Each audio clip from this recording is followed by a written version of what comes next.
Clinical performance from Team England, some lovely hills in and around the ground in Pune on the highway from Mumbai to Pune. And it was not so much a stroll in the park, since there are not only many parks around, but certainly a stroll in the hills, if that's what they like. A wonderful, wonderful performance. It started slightly slowly, aggression in the middle, and then it was a foregone conclusion, despite a little bit of a hiccup towards the end, which just turned out to be an opportunity for us to watch Liam Livingstone bat. 337 for 4, with plenty to spare in the tank.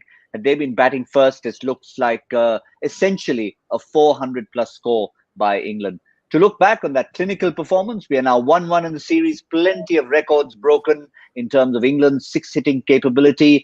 25, the most they've ever hit. 24, the second most. And this was number 3 in the list of most sixes hit in a single innings. 20 in total. Michael Vaughan, Joy Bhattacharjya. Michael, finally, I'm good to see you're looking nice and relaxed. The position we like you to see for England's white ball team. I mean, yeah, that was spectacular. Owen Morgan set the tone with what he said after the first game. As cricket lovers, I think it's important that it goes to the last game. So India have done the game of cricket a good service by landing it on a plate to these strikers of Bairstow, Stokes. We saw Livingstone at the end. But to chase that kind of total with so much ease, or the way that they make it look so easy, is an incredible achievement. I mean, to go to India and all right, the pitches are fine, but there's not many teams go to India and knock a total like that off with so much ease. This England white ball team are a joy to watch. They have days like they did in the first game, and they may have in the third game where they play this aggressive nature and it allows the opposition into the game at times. But the way that they bat and the way that they play, and you see someone like Livingstone come in, I can only imagine what Owen Morgan's been saying to him over the last week or so. You will play, but by the way, that the way that we play, this team, my team, is you have to be able to go for it. Liam Livingstone came out. There was a hint of nervousness. Virat didn't get his tactics right. He should have kept Bhubaneswar Kumar on. Turned the attention to spin. No idea why, but Livingstone straight away, bang, bang, bang. That's the way we play. So it was good to see him. But India, if anything, Gautam, I would hope, as a cricket kind of pundit and someone like studies the game, India should take today as a massive lesson. They should really identify that the way that they're batting of being safe to get to par, I don't think it's winning them a World Cup. I think they'll come unstuck in a World Cup. You look at the last 2 World Cup performances by this Indian side, 2015, 2019, they have disappointed. They have disappointed and come unstuck because they've not played the right style of cricket. A day like today can be that trigger. It can be that one moment where you go, we remember that second game against England at Ahmedabad where we didn't get enough runs, but from that moment on, we changed and we started to go for the 380s, 400s.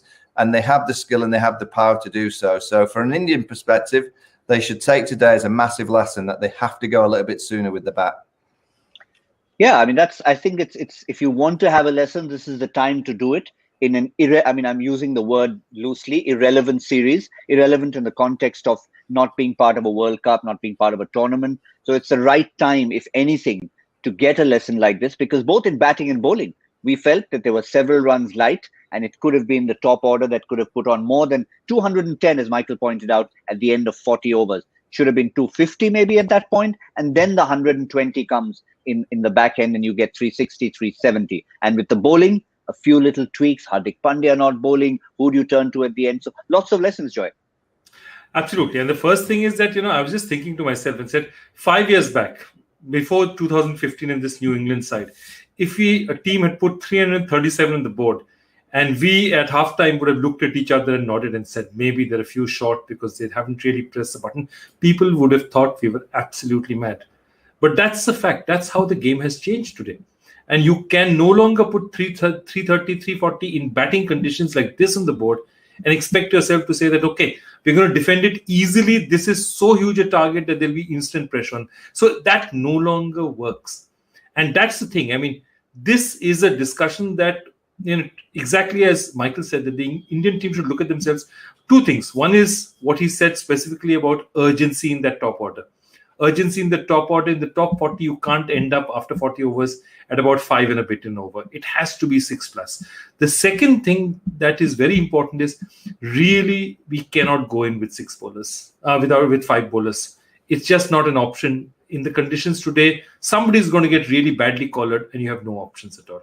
So going in with 5 bowlers, I don't think is a World Cup strategy. And we need to therefore look at our team very seriously. If Hardik is not going to bowl, then the composition of this side looks very different. Yep, and that's probably a question to be answered because we did see him bowl and bowl really well in that T20I series. Is it a matter of 4 bowlers, 4 overs versus 10 overs? Could he have been used for a few maybe if you're trying to protect him? But that's a question for the team management to answer. Also, Ben Stokes mentioned, sort of echoing what Owen Morgan said, big totals don't scare us. We've been talking about them being a boundary hitting team. They're the most successful boundary hitting team in the world in terms of percentages, a boundary every 9 balls. And I think that sort of sums up their approach to a total like this. Yeah, I think England realise that if you actually look at 50 over cricket, the most powerful that you need to kind of risk is the first 40 overs because that's when you get your more fielders in the inner circle. So there's always an area in that circle. You can go over mid-off, over mid-on, short, fine legs up so you can flick it past short, fine leg. They either bring a third man up. You've got an area there that you can attack. So there are always areas inside the first 40 that you've got boundary options. And, you know, England, I always say England look to score a boundary and over. I think they look to score a boundary a ball. I think in their mindset, they go out thinking, where can we get a boundary off this ball? Can we hit a 6? No. Can we hit a 4? No. All right, we'll knock it for 2s and 1s and we'll just make sure that we activate every single ball that we possibly can.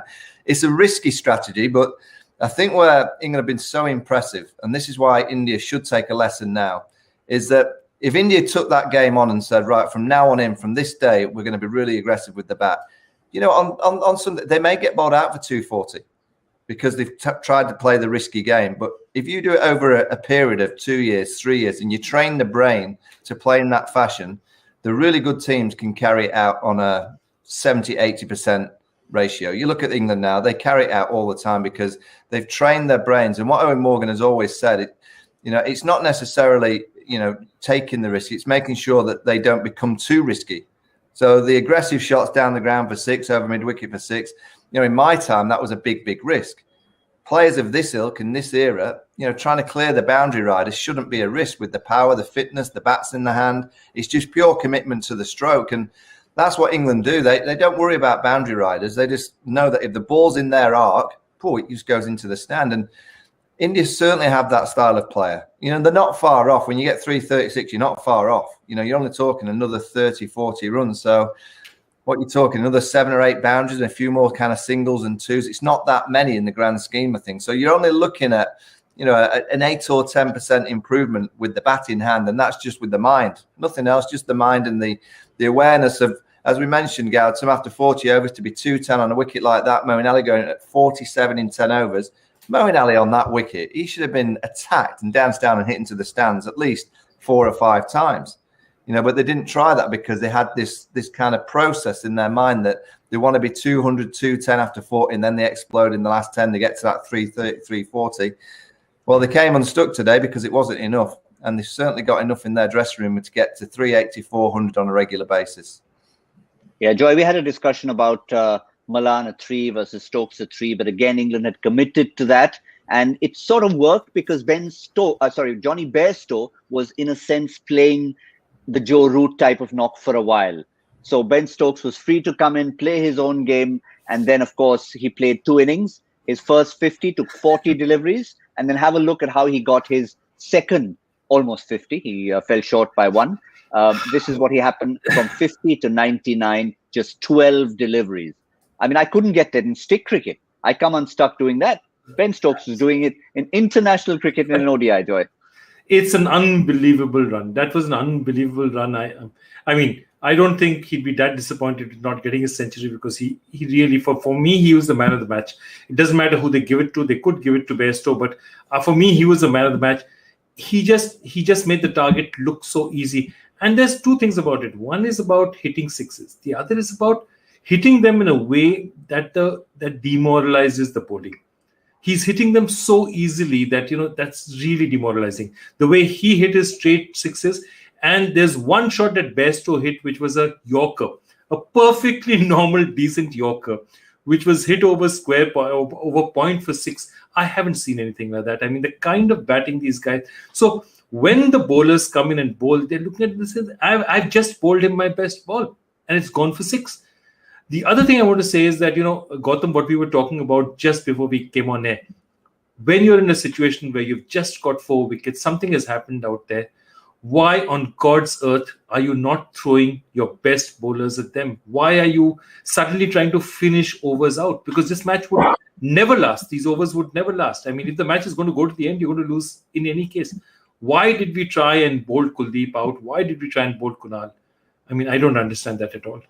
Mm-hmm. Yeah, I think he realized it in time because he went to them and then said, hang on, I need to bowl out my top 2. Which he did. He bowled, to be fair, he bowled Bhuvaneshwar and Prasidh, which was an afterthought, but he should have also bowled Shardul out. We've seen what Shardul's capable of, 2 wicket overs, and they've just gone through a period. Livingston on debut, Malan, it's not his favourite format, so things could have continued to happen there. But as you said, Michael, anything was put to rest by A, them not using those bowlers, and B, Livingston playing the Morgan way. Yeah, absolutely. You mentioned the word demoralised. That's what England have done to the spinners. You look at Kuldeep Yadav, Krunal Pandya, they've gone at over 150 inside 16 overs. They've absolutely been punished. How Kuldeep Yadav comes back from that for Sunday, Krunal Pandya the same. How do they come back in terms of the bowling aspect of the Indian game?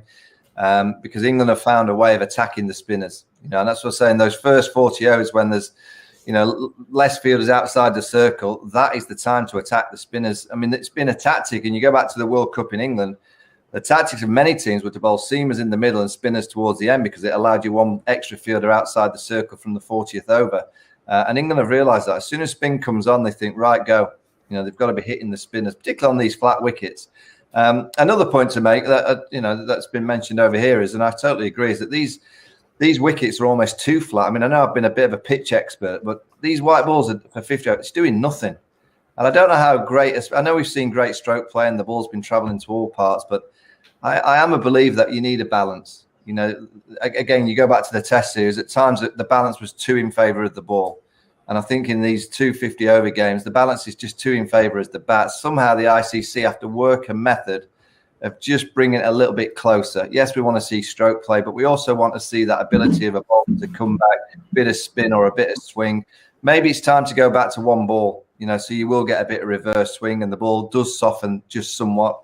These 2 new white balls, we're not seeing enough swing at the start. We're certainly not getting to the stage of reverse swing often enough.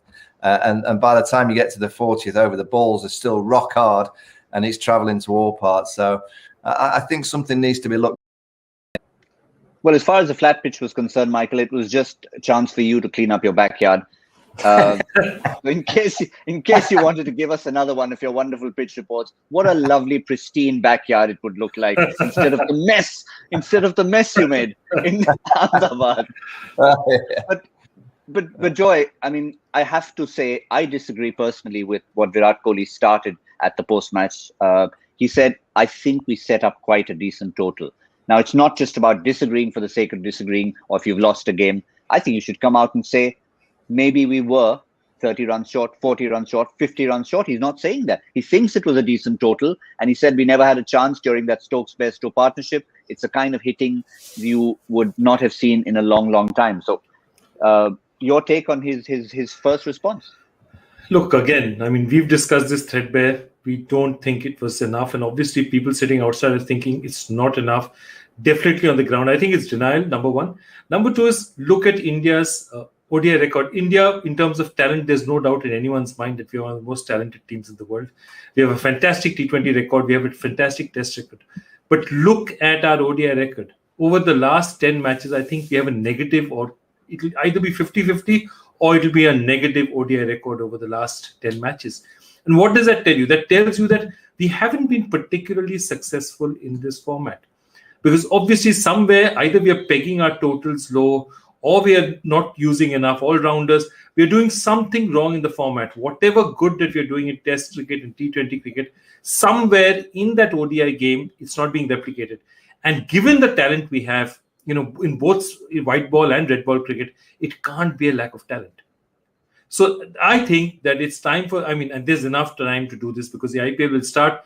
Ravi Shastri can go to a beach somewhere with his Vikram Rathore and the boys, sit down there and said, guys, we need to rethink our ODI strategy and discuss it with Virat when he comes back from the IPL, because that's the way to do it. There's no point. One match is left. It's nothing much is going to change over this, but they need to seriously look at their white ball strategy, more specifically their ODI strategy. Yeah, I don't think he'd need a second invitation to go to beach, will Ravi Shastri. But there was an important point we brought up, and I'm so glad it was brought up in the post-match chat with Virat Kohli. It was about Hardik Pandya, why he was not bowling, and Virat was candid about this one. We may not have agreed with the total that they set, Michael, but he did say it's about workload management. Yes, we used him in the T20Is. We have to figure out how we use him as a batsman or an all-rounder, because there's plenty of cricket to come in the next few months. Of course, the IPL, but also the tests in England. Yeah, and sometimes we have to accept that that's going to be the case for these all-rounders. Ben Stokes is used sparingly. He's not used all the time, but if you could have got 4 overs out of Hardik Pandya, and he's bowled 4 overs in T20 cricket, 4 overs, if that's all he can bowl, and that's what you can commit to. And I'd like to think that, if you're fit to bowl 4 overs 10 days ago, surely you're fit to bowl 4 overs this week. So I would be using, I'm no scientist, I'm no physio, I'm no expert on injuries, but from what I hear, the more that these players bowl, the better their bodies come accustomed to bowling. When it becomes a real threat is when they have breaks and then they bowl, because it's a shock to the system that's bowling back into the body. So I am surprised that he's not been used. What India and Virat has to be realistic about is, and again, it's honesty, and the best teams are honest with themselves and accept that, World Cup in 2015 wasn't good enough, 19 wasn't good enough. In 2 years, it's on home shore. And the currency of one-day cricket, it's like inflation. It's gone up and up and up over the years. So 336 in 2015, I would say would have won every single World Cup game. 336 in 2019 on some of the grounds in England wouldn't win every game, but would probably win 50% of the time. Now, 336 in 2 years' time, with the way that the world has probably seen England play, the New Zealands, Australians, West Indians, Pakistans, Sri Lankans, they'll have seen England and have gone, wait a minute, England are the best team in the world because they're the world champions, and they get to around 320, 340 all the time. So you're not doing your jobs correctly as a management group and a quality team if you don't look at the best in the world at that time. And the best in the world are England. What do? And you're being too egotistical if you don't copy what the best teams in the world are doing. Now, the skill of the really good teams is to copy what the best teams are doing and then add something more to that. And that's what India have to do. And they've certainly got the talent. So for Virat to say that, he wasn't too concerned about the score, he's kidding himself, because that score in 2 years won't win him a World Cup. 380, 400, training the brain to do that under pressure in a semi-final, in a final. That's what it's about. So it's now the time to kind of change the philosophy of Indian cricket and go, right, that is what we have to go for. As you said, it won't happen on Sunday, but over the course of the next 2 years, they certainly have enough in their powers to be able to do that. Yeah, I think that's the key. When you have it in you, when you know you've got enough in the tank to be able to do that, to say that we were happy with 300. In fact, I was looking closely. He said 300 would have been a great effort. Those 35 extra runs or 36 extra runs were a bonus, when it should have been those 336 plus another 35. But he did promise, Joy, that they were going to bring the A game on Sunday. And they'll certainly need that, because today wasn't the A game. Yeah, I think it's also possible, because as a captain, sometimes you say things just to put a brave face up, and you may go back to the dressing room and say, guys, we need to change. It's not something that you want to probably go to the public and sort of admit. That also happens. A lot of captains, say something there just to make sure that public perception is managed. And India is a very difficult country to manage public perception, because, things go all over the place. But I think the thing about it is that, this 300, 340, 380, they have to get it in their minds early, because it's the urgency. It's not just Virat, it's the urgency in the top 3. And the top 3 is where India has won most of their white ball cricket, their top 3. So the point is that you need to talk to Shikhar and you need to talk to Rohit, because they are the guys, those 3 people, Virat, Shikhar and Rohit, are the guys who control the start, the Indian start. and they really set the tempo for what's happening out here. So I think he needs to get the buy-in from those guys. He needs to get them going well. And if that happens, I think, as I said, Indian cricket, we've done so much. These guys have done so much together. They've achieved so much together. There's absolutely no reason why they can't up their batting, the batting tempo. Right. I think the key, Joy, is, and I know the England team speak about this a lot, is that, what is possible? Why are we even considering targets? Why are we thinking that we should be 200 after 30 when, the opposition bowl many balls on a plate that can be hit out of the ground? We could be 280. Why think about these numbers? Just think about every ball has been an event, and you've got to try and hit that ball. And once you can't hit that ball, you get off strike, or you accept that the bowler's outthought you, bowled a good ball, and you can't get off strike, and you can't get a single. The next ball, right? The next ball's coming. Can we strike it? And I think the more that you build up that kind of culture in the dressing room, that every single ball is a possibility to hit a six. This world of white ball cricket, from where I used to play back in 20 years ago, where it was basically, just hang in, and then, last 10 overs try and get 70 or 80. You never know, you might get 250, 260, and that would be enough. The game has moved on so much that every single ball has to be an opportunity to hit a six. And that's the mindset of what the real powerful teams are doing. And India can easily, I don't even think it would take much. And I actually think on Sunday they could produce it. They're that good that if Virat went in that dressing room and went, guys, we're aiming for 400 on Sunday. And they do it because they're that good. It's just a little bit of a culture change and a mindset change. And India are the only team that I look around the world. New Zealand are pretty good. But India in particular, the only group that I can see that have got this depth and this power and this skill that could quite easily just go, switch, right, we're changing. We're going to be that 375 to 400 team from today, and I think they would do it. In fact, that's exactly what they did, Joy, in that final T20 international, because things were not going right for India. We had decided that the most important element in the series was the coin, and it was turning out that way. And here you have India in a decider. Coin's gone against them. They've got to bat first. They've got to do the thing that the team doesn't want to do. And they go and put on over 200 runs in a T20 international, which in a sense you'd 225 in a T20 would be equivalent to sort of a 380 in a 50 over game. So that's the mindset they've got to come with. And as Michael said, if anyone can, India can. Yeah, absolutely. And what was the key to that mindset? The key to that mindset was a statement from not just from about putting runs on the board, but Virat opening himself. The statement started with the skipper. See, again, all this starts with the skipper. If he puts his mind to it and says that, we can no longer do this.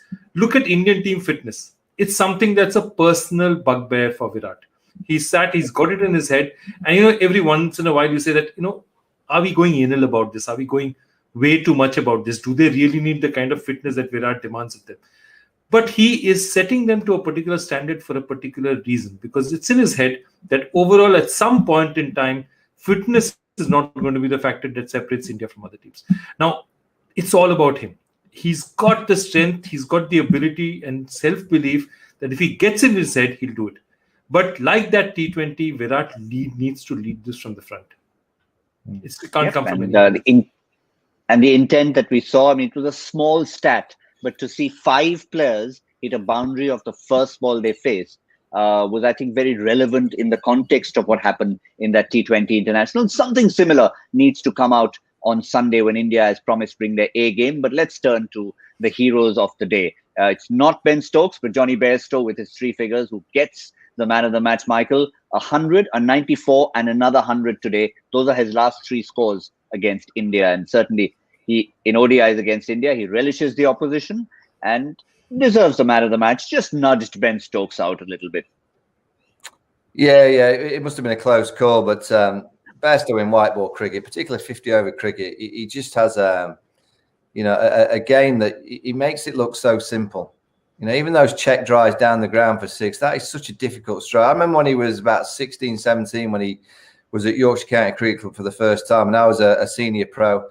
And we had the bowling machine out in the middle at Headingley. And if you kind of think about Headingley, the rugby stand at the bottom of the ground, where the dressing rooms used to be. And I was feeding this machine, getting ready for the T20 start. And Johnny Bairstow was the only player. So the senior pros were like looping it over the boundary rope. And Johnny Bairstow was check driving these bowling machine balls. And they were flying over the rugby stand into the rugby pitch. And I always remember thinking, oh, geez, this guy can hit a cricket ball like I've never, ever seen. And I think when you see it being done so regular now at the highest level, and the ease of which he does it, and the flicks off his little flick over mid-wicket off the seamer. So I see him go straight. He goes, oh, thank you very much. I'll flick you over mid-wicket. He's got the pull shot. He's got the cut shot. He's got that check drive through the offside. The only way that you can really get him is early with that ball that nips back. If you can get him early, you pitch it up, you nip it through the gate. He goes with his hands a bit too soon, loses his balance slightly. It's the only really vulnerability, and he's producing himself right up there. He doesn't get the mentions like like David Warner or a Virat or a Kane Williamson. In white ball cricket in the last 5 years, he is right up there with the best. The Rohit Sharma, he is right up there with them in his numbers. He doesn't quite get onto that pedestal. I don't know why, but for what he's producing and the fitness levels, he certainly will be playing for a few more years. He could end up with a tremendous record. If it's not tremendous already, I think it's only going to get better. Yeah, I can tell you the example, Joy, Michael gave about the rugby stand and the little field behind that. They'd allowed car parking for a bit over there, and I used to park my car in the rugby ground. And I used to generally ask, look, is it safe here? And they said, no, nobody hits the ball this far. And if only I'd known, I would have been a little careful about where I'd parked my car. But it's his adaptability again. I know we've kept using the word. One thing, adapting from red ball to white ball. He couldn't buy a run in that series. But also from the first match till now, his approach to get 290 was so different the first time around. And he said, okay, maybe a little bit, I'll hold back a little bit. I've got Ben Stokes at the other end. And he was able to do that. No, not just. And it starts not just with when Ben Stokes came in. It started when really Jason Roy was dominating at the start. And he was scratching around. He'd bowled in the first 5 overs. He had faced about 7 odd balls. And that's the thing that, at that point in time is Jason Roy doing all the hard work. Look at that. 59, 5.9 in the first 10 is not a big deal. Okay. 6.9. Now they're cranking it up. Then 6. And then that complete explosion happens. And then it's a completely different ballgame. And quickly, while we stay on this graphic, have a look at 11 to 20. Because it's not a phase of the game where you necessarily associate no boundaries and 6 sixes. But that's when they decided, okay, the spinners were coming into their own. They were able to hit those sixes. So why not? It's not that you have to tell yourself, no, this is a dry phase. We will stick to it. This is a dry state. We will not drink. I mean, you've got to do it. You've got to do it. So they decided to do what England does, Michael. Yeah, and sometimes actually hitting sixes is easier than hitting 4s. I know that sounds absolutely ridiculous, but with these boundary sizes, with the boundaries in and, with the power of the player, they actually think they're hitting over. You're hitting a good shot down the ground where this fielder's on the deck. They believe that they can just, I guess, get it a third of the way up the bat off the kind of inner kind of edge of the bat. As long as they commit to it, it's going to be enough to go over the fielder's head. So it does surprise me in one way, but not with the way England play, because I know with their mindset they think 6, 4, and then see what they can get off the ball. Yeah, and all that, just like when we talked about India and we kind of left Virat Kohli alone because he had just got a 50, yet another one. He admitted at the end that, look, I'm okay. I'm not too concerned about that. But the other person we didn't talk about enough was Jason Roy. Bairstow, yes. Stokes, yes. Livingston, because he was in debut. But don't undermine the contribution of Jason Roy. The partnership, him and Bairstow, they just do it time and time again. 250 partnerships and 3 consecutive 100 partnerships against India. There you can have a look at that. 160 in Edgbaston, 135 3 nights ago, and 110 tonight, Joy. That is the reason why, and Ben Stokes acknowledged this. Yes, of course, he talked about his own innings, but he acknowledged the power at the top. No, absolutely. I still maintain that these guys have the ability to be one of the great opening batting pairs in ODI history. They have it. They have that relationship. They have the way that they can switch gears, both of them, and that's what all great pairs do. When Sachin, when Saurav was on song, Sachin would say, okay, just give him strike, feed him the strike. When Desmond Haynes was on song, Gordon Greenwich would just turn around and said, okay, I'm going to take the singles. That's exactly what these two guys do. They do it so well. And because they can both flip switches whenever they want to, one can take over from the other whenever they want to. That's what makes them doubly dangerous. I mean, each of them is playing the anchor at some point in time, only you don't realize it. and they're a great pair. I mean, England has just struck luck with this, and those are the two guys. If India again, you look at it, last 8 innings, we've only got once have we got a breakthrough in the first 10 overs, and that's another huge factor. India doesn't seem to get wickets up front. And there it is to illustrate your point, Joy, right on cue. The ones that are highlighted are wickets, are the ones that we have won, and you can see that there is a correlation. No wickets lost in those first 10 overs, wickets taken 1, 2, 1. So it does matter. The only exception there is down, which was 3 nights ago. But tonight, again, lost 2 wickets in the first 10 overs, couldn't take a wicket in the first 10 overs. So combination of what your bowlers are doing, what the batters are doing, and it's happened over a period of time. We're only looking at these few games. I can tell you, Michael, even if we go back a further 2 years, there will be a definite correlation to this particular stat. Yeah, and that's a worry. That's a concern. I mean, I think on the bowling department, you missed Jasprit Bumrah massively. Bumrah is a wizard in white ball cricket. I think having Bhubaneswar Kumar back here, he'll get you wickets up front with the way that he manoeuvres the skill. Losing wickets to the top. I guess if India had come out playing really aggressively and lost wickets, I'd go, well, fair enough, that's fine. But to lose a couple not really playing aggressively, that's a little bit of a concern. Just back on Roy and Bairstow, you kind of look at the combination and that camaraderie that they must have because they're so consistent. And this is the issue for England in T20 cricket: is it better for those two to go out at the top, even though Buttler has done so well? But is it better for the team that combination goes at the top, and then you have the right-hand finisher in Buttler in the middle because you know how good he is? And that is the conundrum. Why would you swap Bairstow, who's so good at the top, to put in the middle in T20 cricket and vice versa with Buttler? And I think this is going to have to be the real question that Owen Morgan and the management will have to kind of answer: is what is the best for the team?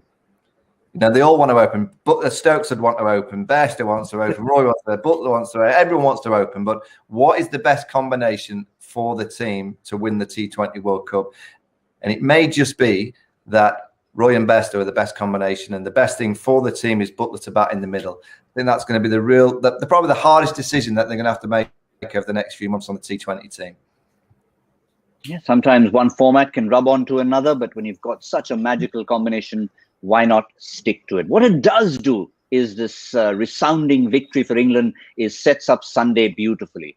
Virat Kohli has promised that India will bring their A game, and certainly we cannot take that promise lightly, because if India can deliver what they promised, we know what they're capable of. England know it, and by now India know exactly what England are capable of. It sets it up for a cracking finale on Sunday. It's the last game of this long tour, which started with the tests, went on to the T20 internationals, and is finishing up in, well, the least preferred of the 3 formats as far as relevance is concerned, but so much to take out with everything else going on.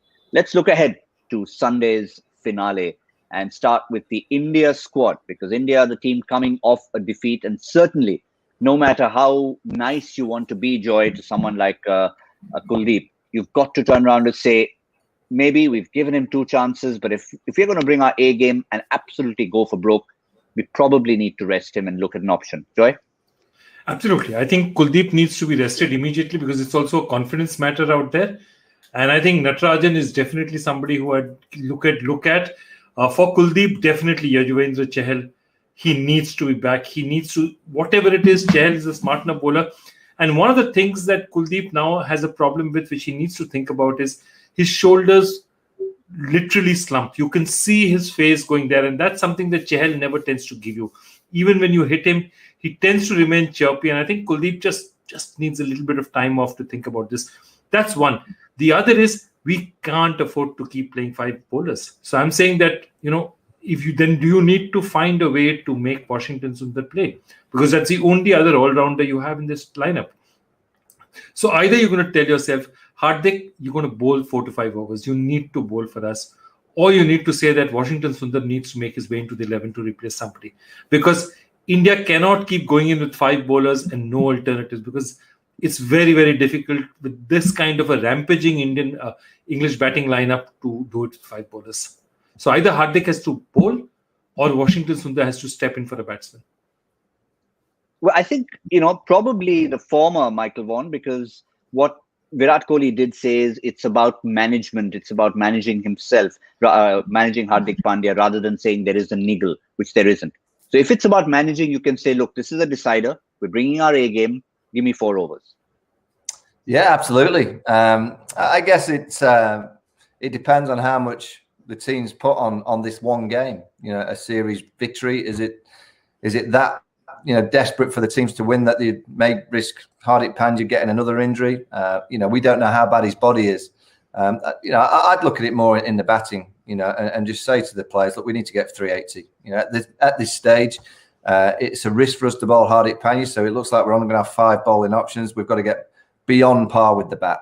If you get beyond par with the bat, generally 380. I mean, if teams are chasing 380 down 400, well, it will be a great spectacle. But Natarajan, I'd bring in the left armour. Washington Sundar maybe for Kuldeep Yadav. So you pack your batting so you can go a little bit harder at the top. That's all I'd do. I'd just say to the batters, right, if we bat first on a similar kind of wicket, yes, you've still got to assess it. And it's down to the openers to assess. Yes, it's the same kind of pitch as the second pitch. Right, we need 380, 400, and that's what we're going to go for. Yeah, it'd be fascinating to see. I mean, obviously, if India were to do it again 3 in a row, to see that possible progression and improvement if they were to do it, Joy.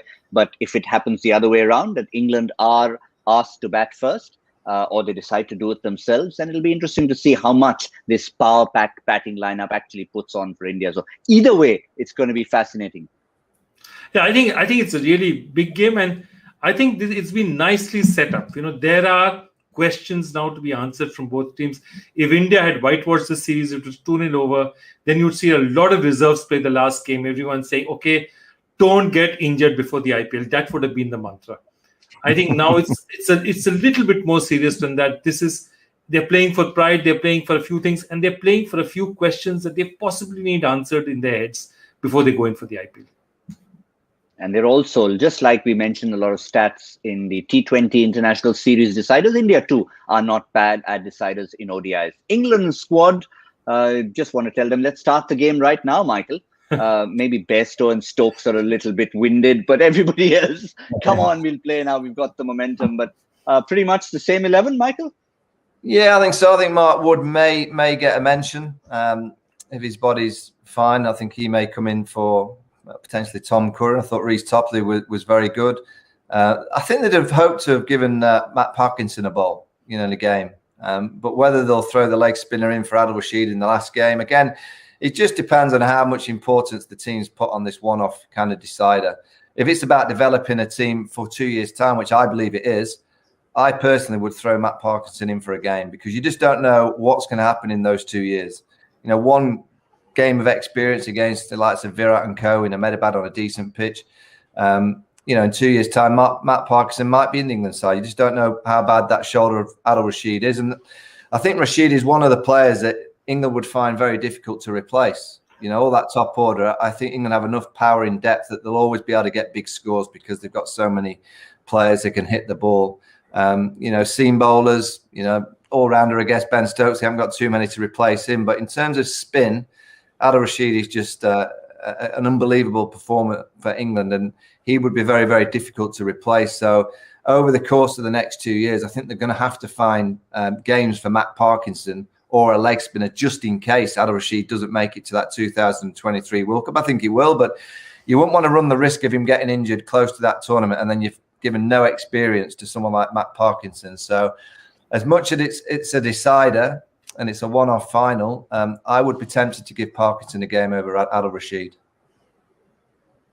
Well, points to ponder for the team management in general. There's lots of big stars in there.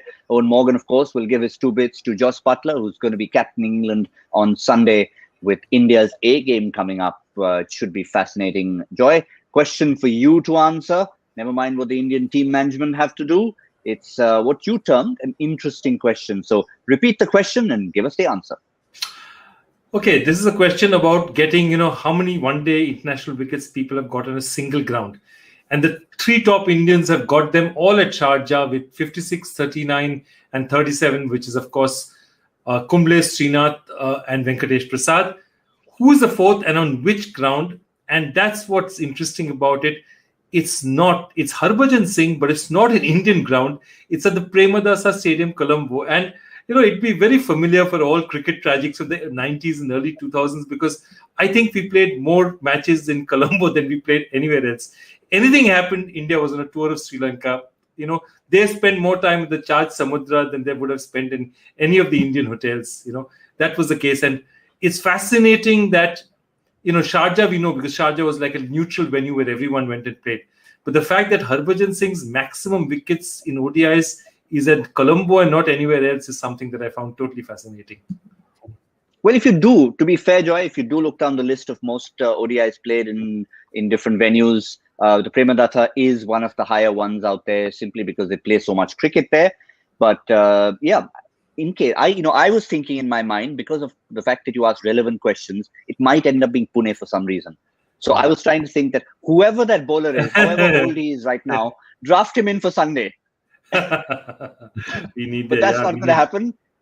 It's Harbhajan Singh at the Premadasa. Who's the one who guessed it first? It's obviously not something you're going to pick up off the bat, but it's someone who gets this nature of questions, Joy. So we've identified Tanmoy Chakraborty as someone who likes to get some of Joy's more complex questions when it's not fastest finger first. And our good friend Crick Rohit picks it all up. So there we had, not because it was a long game, just because it was a breathless game full of sixes. Yes, England breaking records once again. The third most sixes they've ever hit in an ODI innings. West Indies, Afghanistan, and now India. And of course, in terms of India themselves, they faced the brunt of sixes, which was higher than before. 20 sixes in all hit by England in that innings. Overall in the match, it was also the third most in ODI history. So plenty of records broken. What's going to happen on Sunday? Well, there might just be more records broken. One thing we can promise, we'll all be there to wrap things up. Thank you, Michael Vaughan. Thank you, Joy Bhattacharya. Enjoy the rest of the weekend. Catch your breaths, and we'll see you on Sunday. Cricbuzz Live.